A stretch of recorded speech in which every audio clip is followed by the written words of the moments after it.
তার পার্টির লোকেরা তার কথা শুনে না কেন? আজকে বিএনপি লোকেরা চাঁদাবাজি করে কেন? সে থামাইতে পারে না? যদি না থামাইতে পারে, যখন সরকারি ক্ষমতা এসে যাবে, তখন তো এই দেশের জনগণ আপনার একেবারে সর্বশান্ত হয়ে যাবে।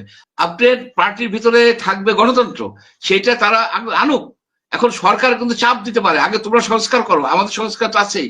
কিন্তু সকল সংস্কারের মূল কথাটাই হচ্ছে কি, আমি যাকে ভোট দিব সে যেন আমার রাজা না হয়ে বসতে পারে, সে যেন শত শত হাজার হাজার কোটি টাকার মালিক না হয়ে যাবে, আমাকে যেন সে জেলে না দিতে পারে। তার বিরুদ্ধে একটা কথা বললে, একটা কথা বললো, একটা প্রশ্ন করলো, আপনি তাকে চাকরিচ্যুত করে দিবেন? What is this? এটা তো হইতে পারে না। আপনার যে জনগণের যে একটা উত্থান ছিল, তাদের ভিতরে আশা আকাঙ্ক্ষার সৃষ্টি হয়েছিল শেখ হাসিনার পতনের পরে, যে আমরা এমন একটা রাষ্ট্র পাবো, এমন একটা সরকার পাবো, সমাজ পাবো, যেখানে আমরা কথা বলতে পারবো, যেখানে আমাদের ঘুষ দিতে হবে না, যেখানে একটা লাইসেন্সের জন্য আমার ঘুষ দিতে হবে না, যেখানে আমাকে রাত্রি আমি একটু বাইরে আমাকে হেনস্থা করবে না, আমার বাসায় মব ডাকাতি হবে না। সেটা কি আমরা পাইছি? আমরা পাইনি। না, এনসিপিও অনন্তকাল পর্যন্ত এই সরকারকে সময় দিতে চায় না কেউই। অনন্তকাল তো আপনার একটা, মানে এটা একটা পার্মানেন্ট সিস্টেম হতে পারে না। এই যে এই ইন্টারিম গভর্নমেন্ট পার্মানেন্ট এখন হতে একটা পারে না। আছে যে অনন্তকাল, যেমন 2041 সাল শেখ হাসিনা বলতেন 2041 সাল বা তারও পরে হয়তো উনারা চিন্তা করতেন, কিন্তু এই সরকার হয়তো 5 বছর 10 বছর চিন্তা করছেন, তো সেটাও কি মানে মানা যায় কিনা? 5 বছর পর্যন্ত যদি ওনারা চিন্তা করেন, অনেক ক্ষেত্রে তো এসেছে এটা। এরা যে কাজগুলি করে গেছে, যেসব থিম সৃষ্টি করছে বাংলাদেশে, যে ভাইব সৃষ্টি করছে, যে 41 সাল পর্যন্ত, 2041 সাল পর্যন্ত তার বয়স হতো কত, তার বয়স কত হতো? এইগুলি ছিল যে একটা রাজতান্ত্রিক, একটা পরিবারতান্ত্রিক, একটা ডিক্টেটোরিয়াল কনসেপ্ট। সেগুলি তো এখন আর কোনো রিলেভেন্স নাই। শেখ হাসিনাকে এখান থেকে উৎখাত করে দেওয়া হয়েছে এইসব কর্মকাণ্ডের জন্য। 2041 সন, এইটা সেটা হাবি জাবি অনেক রকমের কথা বলতো, সেগুলির কোনো রিলেভেন্স নাই। সেগুলি বিচার্য বিবেচ্য বিষয়ও না। বিবেচ্য বিষয় হচ্ছে কি, যেটা what is right for this country. এই মুহূর্তে আপনি যদি দেখেন একটা ইলেকশন দেন, তাহলে কি হবে? ইলেকশন হওয়ার মতো কোনো পরিস্থিতি নাই। জায়গায় জায়গায় মারামারি হচ্ছে, উল্টা পাল্টা কথাবার্তা হচ্ছে। আপনার জনগণের কোহেরেন্ট কোনো দিকে যেতে পারতেছে না। আজ এক এক দিকে এক এক দিকে এক এক সময় কথাও বলতেছে। সুতরাং আপনার একটা স্টেবিলিটি আসতে হবে, একটা স্থিতিশীলতা আসতে হবে, সেটা ছাড়া তো হবে না। আর একটা বিষয় হচ্ছে যে, আপনার যদি গতানুগতিক আগের মতোই একটা ইলেকশন হয়, আগে যেমন 2008 সনে একটা ভালো ইলেকশন হয়েছে, পাবলিকে ভোট দিছে শেখ হাসিনাকে। আবার 2001 সনে বিএনপি কে ভোট দিছে। আপনার 96-এ জুনে আওয়ামী লীগকে ভোট দিছে, 91-এ বিএনপি কে ভোট দিছে। কিন্তু সব এইসব ইলেকশনগুলি জেনারেলি অ্যাকসেপ্টেবল ইলেকশন। ইলেকশনে একটা দল জিতছে, একটা দল হারছে, কিন্তু আসলে হারিয়ে গেছে কিন্তু জনগণ। 2008 সনে যে ইলেকশন, সেখানে তো মানুষ ভোটাধিকার প্রয়োগ করতে পারছে, এটা তো সত্য। কিন্তু এন্ড রেজাল্ট কি হয়েছে? এন্ড রেজাল্ট হয়েছে রাজনীতিবিদরা ব্যাপকভাবে লুণ্ঠন করছে। তার আগেও করছে কিন্তু রাজনীতিবিদরা, এই না যে শুধু আওয়ামী লীগই করছে, এবং তাদেরকে ঠেকানোর কোনো কায়দা নাই। এখন একটা সংস্কার হওয়া উচিত, এইরকম একটা সংস্কার, যে ইলেকশনে ফ্রি ফেয়ার ইলেকশন নির্বাচিত হয়ে তারা প্রভু হয়ে উঠতে পারবেন না রাজনীতিবিদরা। তারা অপরিমিত সম্পদের অ্যাকুমুলেশন করতে পারবেন না। তারা আমাদের রাজা হবেন না, তারা আমাদের সার্ভেন্ট হবেন, কিংবা তারা আপনার সেবক হবেন। এই ধরনের একটা সংস্কার কিন্তু হচ্ছে না এখনো। এখনো আপনার আপনি যান গ্রামে গঞ্জে হাটে বাজারে, সেখানে ব্যাপকভাবে চাঁদাবাজি হচ্ছে। সাধারণ কৃষক বলেন, সাধারণ প্রান্তিক ব্যবসায়ী, তারা কি ঠিক মতো ব্যবসা করতে পারতেছে? তারা কি আপনার এই এদের অত্যাচার থেকে মুক্তি পাচ্ছে?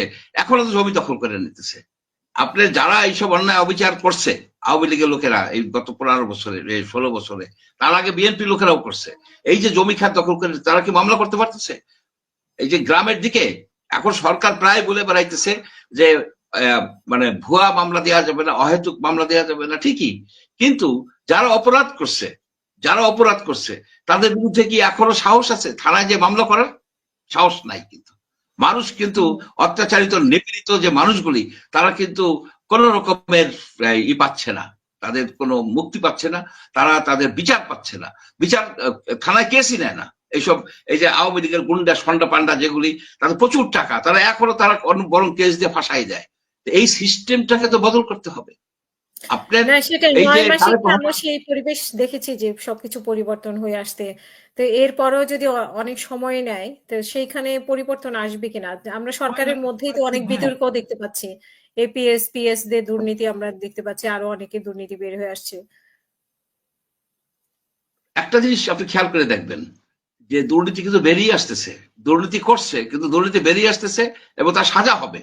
এবং দুদক অলরেডি এই এলজিইডির 39টা অফিসে গেছে, এবং এইখানে যে উত্তর সিটি কর্পোরেশনের যে একটা গরুর হাট নিয়ে একটা অভিযোগ আছে যে তারা ওইখানে একটা দুর্নীতির মতো হয়েছে, সেখানে চলে গেছে কিন্তু দুদক। সুতরাং এখানে রেহাই পাবে না, আমাদেরকে পরিশোধিত হতে হবে।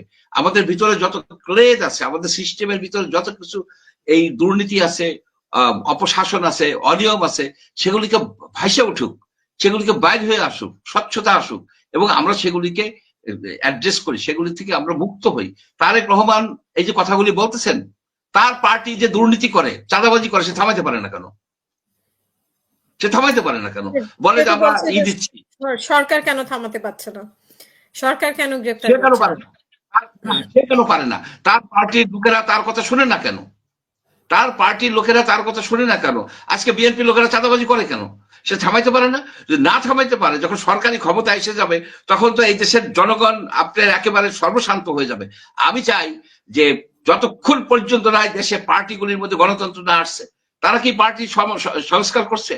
তারা কি পার্টির ভিতরে এখন একত্র থাকতেছে, আবার বলে যে প্রধানমন্ত্রী শাসিত হবে না, মন্ত্রী পরিষদ শাসিত হবে। পার্টির ভিতরের একজনকে অ্যাপয়েন্টমেন্ট দিয়ে স্যাক করার দায়িত্ব, ক্ষমতা কার হাতে আছে? বিএনপির, তারেক রহমানের হাতে আছে। আর কারোর হাতে আছে? তার মানে এটা কি পার্টি? এটা তো সেই আপনার সেই হিটলারের পার্টির মতো, হিটলার যা বলবে তাই। শেখ হাসিনার পার্টির মতো, শেখ হাসিনা যাকে ঢুকাবে পার্টিতে পোস্ট দিবে সে আছে, যাকে দিবে না সে নাই, সে নাই। যদি সে একটু এই করে সেটাই দিবে। সরকারও তো তাই করছে সে। এখন এইগুলি যদি পার্টি তারা যদি নিজেরা গণতন্ত্র প্র্যাকটিস না করে, তারা বলে যে সংস্কার কবে হবে, আমরা 31 দফা 32 দফা এগুলি করতেছি। আগে সকল পার্টি তাদের ভিতরে যে যে এখন একত্র আছে, তাদের ভিতরে যে অনেক পার্টি আছে, দেখা গেল কি একজনই সে পার্টির লিডার, আর কারো নাম জানি না আমরা। এবং নতুন একজন অনেক আছে পার্টি পার্টি, মনে করেন 19 বছর, নতুন 19 দেখবেন যে বছর এখন ধরে অনেক হেড। পার্টি আছে। নতুনও তো জি, অনেকগুলা পার্টি হয়েছে, নতুনও তো অনেকগুলা পার্টি হয়েছে এবং হচ্ছে আরো। নতুন পার্টি হচ্ছে, নতুন পার্টি তো জাজ করার সময় হয় না এখনো। নতুন পার্টি তো এখন পর্যন্ত যে নতুন পার্টিগুলি আছে তাদের কার্যক্রম এগুলি এরকম না যে আপনি তাদের উপর একটা অ্যাসেসমেন্ট করতে পারবেন। কিন্তু পুরানো পার্টিগুলি, তারা কি গণতন্ত্রের প্র্যাকটিস করে কিনা? তারা কি গণতন্ত্রের প্র্যাকটিস করে? তাদের এক ব্যক্তিকেন্দ্রিক পার্টি, এইটা তো হইতে পারে না।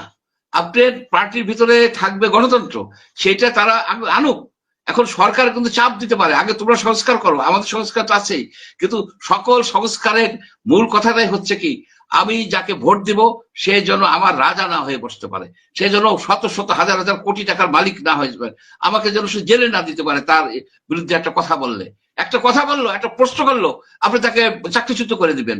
What is this? এটা তো হইতে পারে না। এটা তো হতে পারে না। সাংবাদিকতার স্বাধীনতা থাকতে হবে, বাক স্বাধীনতা থাকতে হবে। বাক স্বাধীনতার জন্য আমরা অনেক হেনস্থা হয়েছি, অনেক রকমের ঝামেলার মধ্যে পড়ছি, মৃত্যুর কাছাকাছি চলে গেছে বাক স্বাধীনতার জন্য। সেই বাক স্বাধীনতা যদি এখন না থাকে, তাহলে এটা এই যে জুলাই বিপ্লব বলেন, অগস্ট বিপ্লব বলেন, সব বৃথা হয়ে যাচ্ছে। এবং অ্যাকচুয়ালি আমি তো দেখি সেটা বৃথা হয়ে যাচ্ছে, গলা টিপে ধরছে। আপনার যে জনগণের যে একটা উত্থান ছিল, তাদের ভিতরে আশা আকাঙ্ক্ষার সৃষ্টি হয়েছিল শেখ হাসিনার পতনের পরে, যে আমরা এমন একটা রাষ্ট্র পাবো, এমন একটা সরকার পাবো, সমাজ পাবো, যেখানে আমরা কথা বলতে পারবো, যেখানে আমাদের ঘুষ দিতে হবে না, যেখানে একটা লাইসেন্সের জন্য আমার ঘুষ দিতে হবে না, যেখানে আমাকে রাত্রি আমি একটু বাইরে এলে আমাকে হেনস্থা করবে না, আমার বাসায় মব ডাকাতি হবে না। সেটা কি আমরা পাইছি? আমরা পাইনি। যেদিন পাবো, যেদিন আমরা সেটার দিকে আমরা ওয়ার্ক করতেছি, যেদিন আমরা পাবো সেদিন আমরা ইলেকশন দেব। তার জন্য যদি আরো 2 বছর দেরি করতে হয়, হবে। কিন্তু এখন এত ইলেকশন দেওয়ার পরে কি হবে? ইলেকশন দেওয়ার পরে বিএনপি আর এক আওয়ামী লীগ হবে, আর এক লুটপাটের শক্তি হয়ে দাঁড়াবে। আমরা এটা চাই না। আমরা চাই যে জনগণের অধিকার প্রতিষ্ঠিত হোক। রাজনীতিবিদ, রাজনীতি যে একটা টাকার উৎস, রাজনীতি মানেই হচ্ছে যে বড়লোক হয়ে যাওয়া।